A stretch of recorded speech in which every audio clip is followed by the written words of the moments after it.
administration is fighting every day to protect and defend and grow American jobs, and you see what's happening all over the country. It's in Ohio, but it's all over the country. Pouring back, plants and factories pouring back into our country. We've made history by massively reducing job-killing taxes. We didn't have one Democrat who voted for that. They want to raise your taxes. And they want people to come in from the border. And they want, I can't imagine they want, but certainly drugs are flowing across borders. We need walls. We started building our wall. I'm so proud of it. We started. We have 1.6 billion. And we've already started. You saw the pictures yesterday. I said, what a thing of beauty. And on September 28th, we go further, and we're getting that sucker built. And you think that's easy? People said, oh, has he given up on the war? No, I never give up. We've unleashed American energy independence. Energy exports are at a record high, and foreign imports are at their lowest level in much more than a decade. We're keeping our promises, and the results are in. 3 million new jobs since Election Day. 3 million. Unemployment claims are at their lowest level in 45 years. Lowest level. 45 years! African American unemployment has reached the lowest levels ever recorded. Hispanic American unemployment rate has also reached the lowest levels ever recorded. We're going to bring our country to a level of success and prominence and pride like it has never, ever seen before. Joining us now live from the White House to break down the president's speech is Fox News chief national correspondent Ed Henry. Ed? Judge, great to see you. The president at the top of that speech joked that he heard again and again back in the campaign that you can't win the White House without carrying the Buckeye State. He obviously won Ohio against the odds. It helped propel him here to the White House. He wants it again in 2020. And what he was doing was touting those economic gains he's made in just over a year. But also the key part of the message today was a new push for his massive infrastructure plan, which frankly has been stalled in Congress. The president trying to build on the momentum of his tax cut as well as all of the government regulations he's been cutting. He said it was time to consider his $1.5 trillion infrastructure plan. The president said that in addition to stimulating the economy, it will create in the neighborhood of 300 to 400,000 more construction jobs over 10 years, despite the high price tag that will obviously add further to our soaring national debt. The president noted that while America used to be the envy of the world with its infrastructure, some parts of the nation now have roads and bridges in such disrepair that the conditions are almost third world. And that also gave the president an opportunity to put in a pitch again for obviously a key campaign promise, another bit of infrastructure, building the wall on the southern border. In fact, the president said he's so determined to do that, he went so far as to compare our southern border with Mexico to the border between South and North Korea. Listen. We spend billions of dollars in other countries maintaining their borders, and we can't maintain our borders in our own country. Is there something a little bit wrong with that? Think of it. We spend billions and billions of dollars. Look, North and South Korea, 32,000 soldiers, the finest equipment, barbed wire all over the place. We protect that whole thing. Now, later in the afternoon, as he arrived in Florida to spend the Easter weekend with his family at his Mar-a-Lago estate, the president tweeting again about the economy, following up on that message you just heard, declaring, quote, jobs, jobs, jobs. Unemployment claims have fallen to a 45-year low. Together, we're making the economy great again. Now, in his speech, the president also boasted that the U.S. is, quote, knocking the hell out of ISIS. He predicted the U.S. over time is going to be getting out of the Mideast, focusing more on priorities here at home. And at one point, he added that, quote, we're getting that sucker built, meaning, of course, the wall on the southern border. Judge? Ed, thanks so much. Good to see you. All right. And joining us now with the reaction is former press secretary for Vice President Pence, Mark Lauder, and former Obama economic advisor, Austin Goolsbee. All right. Good evening, gentlemen. Mark, I'll start with you. I mean, the president certainly has a lot to talk about, 14 months, 15 months in, with all of the numbers that he talked about with unemployment and jobs and 3 million new jobs since Election Day. I mean, there's pretty much a very positive message. It's kind of interesting that there would be any resistance toward his effort, at least to create the infrastructure effort that apparently is stalled in Congress. Why do you think that is? Well, it's basically what you just said. It's results versus resistance. And in this case, the president has the results, but he's not satisfied yet. He doesn't want to just make America great again. He's now talking about making and building an even better America again. And that's where his focus is. He took that message right into the heart of blue-collar Ohio. He's going to take it around the country for the rest of the next 3 years. And that's the platform he's going to move this country forward with. All right. And Austin, I mean, you would agree, wouldn't you, that our roads and our bridges are certainly in need of repair, and yet the Democrats, as Mark indicated, continue to resist. This is not a political issue. Why wouldn't they come together to make sure that we repair our roads and bridges and get a better infrastructure? Well, I do agree with you. I thought he ought to hire you guys to clean up his speeches. The actual speech there was that you made it a lot more coherent and on message. He was all over the place. I mean, he was talking about Roseanne and talking about North Korea. On infrastructure, it's not just the Democrats but Austin, are holding you know him what? up. I have to interrupt you. They love him for that. Okay. That's why he got elected. Okay. People love his hate talk. You may be right. You may be right. But on the issue of infrastructure, it's not just the Democrats that are holding him up. What's going wrong is the president's infrastructure plan is not actually a plan for federal increase in spending on infrastructure of the size he's talking about. He's trying in his plan to put the cost onto the states, and even the Republican governors are saying they don't want to do that plan. So that's the problem. He's got to find more of a common ground. Mark? Well, infrastructure has always been a federal, state, local partnership, and what the president's talking about doing is taking $200 billion and using that to leverage local, state, private sector monies to the tune of $1.5 trillion, and that's the way we should be doing it, because right now there are too many states and local governments, especially in some of the areas in the Northeast, that they get most of their money from the federal government, and they just go ahead and waste it. If they put more skin in the game, then maybe they will be better stewards of that money and make sure that the projects are getting built on time, under budget, and that's what the president's focused on. And you know, Austin. Okay, but I don't agree with that. That was not a correct statement. All across the country, historically, we've had 90% of the money paid by the federal government, and they require a 10% match from the states, in every state, not just New England. And this plan of the president is $200 billion. That he's going to cut $200 billion from infrastructure in other places for a net increase of nothing, and shift it so that 80+% of the cost goes to the states. That's why the states are opposed to the plan. You were asking, why is it stalled in Congress? It's because of that. Well, you know what, but Austin, you also have to admit, I mean, the way to react to President Trump if you're a Democrat is to resist. Well, Mark, can you answer his question?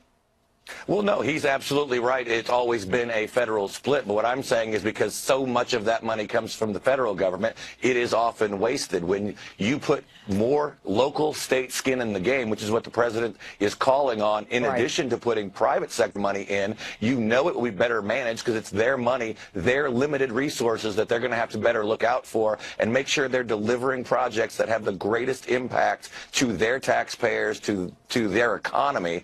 And that's where the president's focused on this, and it's the right focus. It's called accountability. Mark, Austin, thanks so much for being with us tonight. Thank you. We'll have more on President Trump's agenda in just a moment, but first we have a developing story to bring you. Just a few hours ago, Attorney General Jeff Sessions responded to requests from Chairman Grassley, Goodlatte, and Gowdy to appoint a second special counsel. In the letter, Sessions denied their requests, but announced that he has appointed a senior federal prosecutor to lead the Justice Department's investigation into FISA abuse. This comes after Sessions told Time magazine that his decision to recuse himself from the Russia investigation was, quote, the right thing to do. Joining us now with analysis, Fox News contributor Sarah Carter and Fox News legal analyst Greg Jarrett. All right, a couple of things. Greg, I'm going to start with you. I believe it was November 13th. For some reason, that sticks in my brain as the date when the Attorney General, Jeff Sessions, said he would consider the issue of a second special counsel. He was never going to consider it. Yeah, well, he said no. He said his high-level justice people will consider it. Here we are at the end of March. Sure. And he's saying no special counsel. And instead, he's going to refer this FISA abuse to a guy from Utah. Right.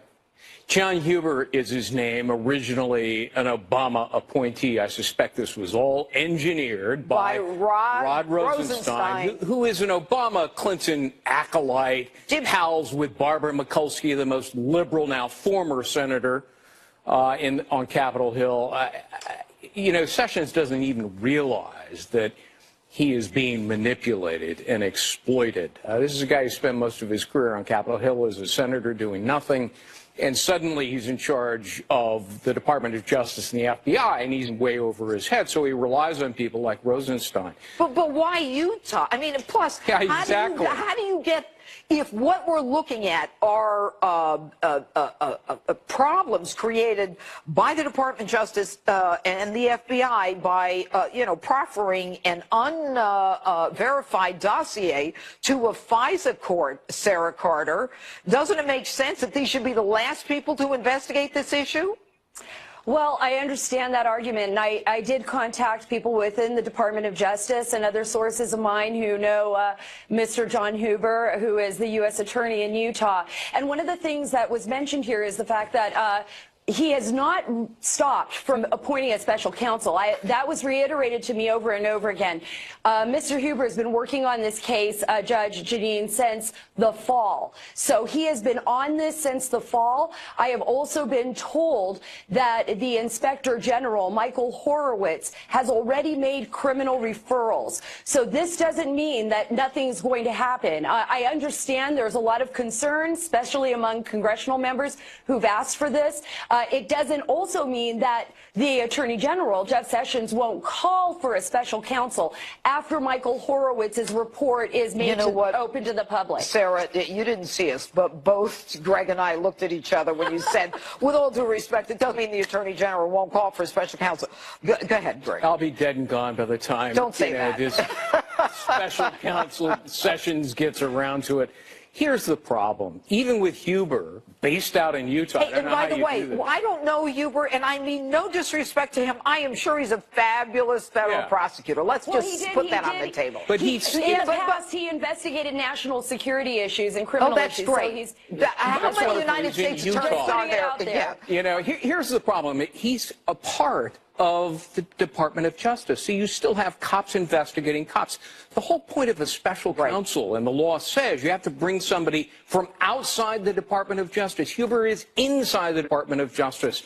And the other problem is with the Inspector General helping Huber, he doesn't have jurisdiction over the main players who've left the FBI. James Comey, Sally Yates, who left the Department of Justice, James Rubicki, who has left the FBI. But you know what's interesting, Greg, is that the Attorney General kept saying, well, let's let the IG do his job. You and I both know letting the IG do his job is just letting time pass. And the more time passes, the less it's done. But the bottom line here is everything seems to be a series of steps. Why don't people just go and get it done? Right. The other example, and I mentioned last night, you know, the FBI has been stonewalling, not handing over more than 1 million documents requested. Forget with the nice request. Forget with the subpoena. If you had a special counsel, you convene a grand jury, you go to a judge, you get a warrant and you seize it. Go in there with federal marshals and seize it. That's the way you do it. If it were you or me, they'd be armed with a warrant. And you know, Sarah, I mean, that's the reason that Hillary Clinton got away with so much. They signaled every move they were going to make, and then they sent subpoenas. You go in with a warrant. I used to sign them all the time. I used to seek them. You get it done. You break in, you do what you've got to do. But by the way, notice how quick they were the special counsel did it with Paul Manafort in the middle of the night. That's exactly right. Well, that's a very good example, and you're absolutely right about that. And one of the concerns here, Judge Janine, is the fact that Rod Rosenstein, you know, he's reporting to Rod Rosenstein. And if he's looking at Uranium One as well, remember Rod Rosenstein oversaw a lot of those cases when he was the U.S. Attorney in Maryland. And I don't know how that is in a conflict of interest. There's some issues here that are very concerning. I understand what Greg is saying, and that was something that I questioned as well. How can Huber, who's part of the DOJ, be investigating bad guys in the DOJ? But I do believe things are moving forward in certain aspects. We saw that with the firing of Andrew McCabe, and I also believe that we're going to see some criminal prosecutions down the road on this. Let me ask you, the statute of limitations is going to run on a lot of them, so you have to move expeditiously, and they're not. Also, guys, my understanding is that the United States Attorney in Arkansas is the one who's looking at the Clinton Foundation. Yes. I read that this guy's looking at the Clinton Foundation, too. That makes no sense. And how could you do both? And they can't report to Rosenstein. Rosenstein's signature is on some of the papers associated with Russia's extortion, bribery, money laundering scheme that enabled the sale of Uranium One. That's right. And with respect to not just the Clinton Foundation, but the Uranium One aspect, is anyone looking at that, Sarah? Yes, they are. Who? That is part of this investigation. Well, which Hoover's I am just or Arkansas? With you. No, Huber is looking into this, and as well as Little Rock. It's the FBI field office in Little Rock, Arkansas. Right. And we're still not clear as to why that initiated there. But I can tell you this, Judge Janine, there are 5 FBI field offices involved in this investigation. The only one we've heard of is the Little Rock, Arkansas office. But I can tell you there's 4 other FBI field offices involved in the Clinton Foundation investigation. I have confidence in the rank and file FBI agents, the field offices. The trouble is at FBI Hoover headquarters in Washington, D.C., and the top echelon that appear to be quite corrupt. There's no question. It's the worker bees in the FBI who are doing all the work. And I understand, by the way, that memos go out to the field offices to get people to assist in the Arkansas investigation, forensic accountants, that kind of thing. So that may be moving along. But you know what? I agree with you, Greg. I think at the end of the day, we may miss a statute in a lot of these. Oh, I think you've already missed a bunch of statute of limitations. I'll be up all night again. All right. You already missed the James Clapper lying before Congress statute of limitations 3 weeks ago. That's gone. Yeah, and I hear Clapper just did it again. Oh, what a shock. Anyway, thank you, Sarah. Thank you, Greg. And coming up, President Trump today addressed how Orange County, California is standing up to the state's sanctuary laws. That and more as this special edition of Hannity continues.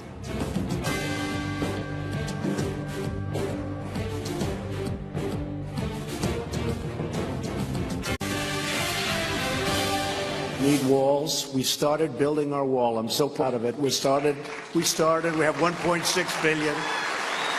And we've already started. You saw the pictures yesterday. I said, what a thing of beauty. And on September 28th, we go further. And we're getting that sucker built. And you think that's easy? People said, oh, has he given up on the wall? No, I never give up. You look at what's going on in California, Orange County. They've had it. There's a revolution going on out there. Sanctuary cities where they protect criminals. They protect murderers. They protect people that you don't want on the streets. Other places in California said, we don't want that. First time they're speaking up. Welcome back to this special edition of Hannity, the Trump Agenda. That was President Trump earlier today talking about building the border wall and how Orange County, California is actually rebelling against the state's sanctuary laws. Our own Griff Jenkins is in California and has been speaking to local officials. Griff? Hey, Judge, you know, the president really has found an ally out here in the sea of anti-Trump resistance. But let's put this in perspective. In Orange County, since January 1st, the Orange County Sheriff's Office has released 244 criminals, illegal immigrant criminals who committed crimes like drug dealing, drunk driving, assaults back into the community, posing a threat potentially to the citizens of Orange County. Now, before California's sanctuary state law and the new SB 54, as it's known, these inmates would have been turned over to the federal authorities authorities, or ICE, before the release for deportation. So working under what current laws provide, the Orange County Sheriff's Office has begun posting an inmate release date list. It's called the Who's in Jail list to try and help ICE to apprehend these inmates when they're released. That's up and running now. And we went inside that jail in Orange County, where hundreds more under this new state law will be released in the coming days. And we spoke with Under Sheriff Don Barnes. We're releasing thieves, drug addicts, drug possession, some of these crimes that normally are high-ranking, high-level crimes, but because of some of the legislation, they're now misdemeanors. And that prevents them from being turned over to ICE. So these are known criminals. They have extensive criminal backgrounds, and we want to make sure that we have the ability, wherever possible, to help keep our community safe. We don't do local law enforcement at the street level, immigration enforcement. That's not our job. That's the job of Immigration and Customs Enforcement. Our focus is on criminals within the care and custody of the Orange County jail system, and every tool that we can use to make that information available for another agency's review that will help keep criminals off the street will always be our primary mission of the Sheriff's Department. And the sheriff is not alone. The Orange County Board of Supervisors voted this week to join the Trump administration's lawsuit against the sanctuary state law. They hope to block SB 54 because they believe it's in the interest of public safety. So we spoke also today to one of those supervisors, Michelle Steele, who is herself a first-generation immigrant. Here's what she had to say. What is your message to counties all across the country dealing with this threat? Well, you know, even it's California that in Sacramento, it's not just that SB 54, but we have other different really bad laws that they introduced. So we try to stop, and other counties that they have to join us. So we are leading. I know exactly how it goes because I'm very sensitive about the immigration issues because, as you know, that I'm a first-generation immigrant. So, you know what? At least I lead and people see that, you know what, this is not really right things to do because public safety always comes first. Now, Steele says she believes this is just the beginning of a trend for counties and local law enforcement getting behind supporting federal law enforcement. And just think about that for a second. You need a movement to get behind supporting federal laws. Very interesting. And then, of course, we have Governor Brown and Attorney General Becerra leading things out here. One county just south of Orange County, San Diego County, in the specific city of Escondido might join the lawsuit like Orange County has. It's on the agenda for the Escondido City Council next week on April 4th. The mayor there saying that they believe a measure to join the federal lawsuit and support may actually pass. We'll find out more. We'll be on top of this, Judge, all day tomorrow. And we're probably also going to talk to the ICE, the local ICE director here, about how it's impacting him on his end of the receiving these inmates and trying to track them down. Judge? Griff, thanks so much. And joining me now with more reaction is NRA TV contributor and former Secret Service agent Dan Bongino and immigration attorney Francisco Hernandez. All right, guys, what we have is the Department of Justice is suing the state of California, saying that it is protecting undocumented immigrants and it is obstructing ICE in their ability to perform the law. Then what you've got is the state of California saying we're going to protect everyone, but now what seems to be the beginning of a trend where the counties are saying, hey, wait a minute, we don't want to be a part of this sanctuary state. You just heard, and I'm going to start with you, Hernando. I mean, you just heard, Francisco, I should say, you just heard that hundreds of criminals are being released into the community. Now, Your Honor. Was that a fact? Wait a minute. Did you and I just listen? Let's start with the same premise. That corrections officer under sheriff said hundreds were released. Your Honor, same song, different jukebox. Your Honor, you were a judge. Listen, you and I both know that federal law preempts any state law. What a cop-out by the sheriff. So the sheriff takes an oath when he takes office to uphold the Constitution of the United States. And he's on national television telling us that he is willingly releasing people that should have been already picked up by ICE. But, you know, let's abandon this sanctuary cities thing. You know that in Texas allows convicted felons to get their gun rights back after 5 years. Oh, we're not talking about It's Texas. still Come on. against No. federal law, Stop nobody's doing calling a Texas two-step a on me. sanctuary Dan, state, what is your and it is response? directly No. contravention with I federal law. don't care about Texas. We're talking about California. We're talking Neither about, does the stop rest of the laughing. country. We're Thank talking you. about a state that has one of the biggest unemployment levels, that is almost at a poverty level. You've got criminals being released, and you're laughing about it. Hit it, Dan. And you're letting that sheriff get away with telling you that it's okay to do it? Okay, Francisco's just going to keep, he does this all the time. And then what he's going to do is, Francisco's going to change the argument to be about Texas because he knows he has absolutely no standing and no logical reason to defend this policy. Judge, because it's the law almost is preempted comical by that federal the state law. of California... The state law is preempted. Francisco, It's is this going to invalid be from the Bader? beginning. Is this the Francisco show? You want to just go, or are you going to let me talk? Come on, guys, Can I let Dan finish the answer. point? I think it's judges. Francisco, Okay. let Dan answer. Francisco, we were making a point about California. Clearly, California is lying when they say they're looking to protect all the citizens of California because they're not looking to protect U.S. citizens in California.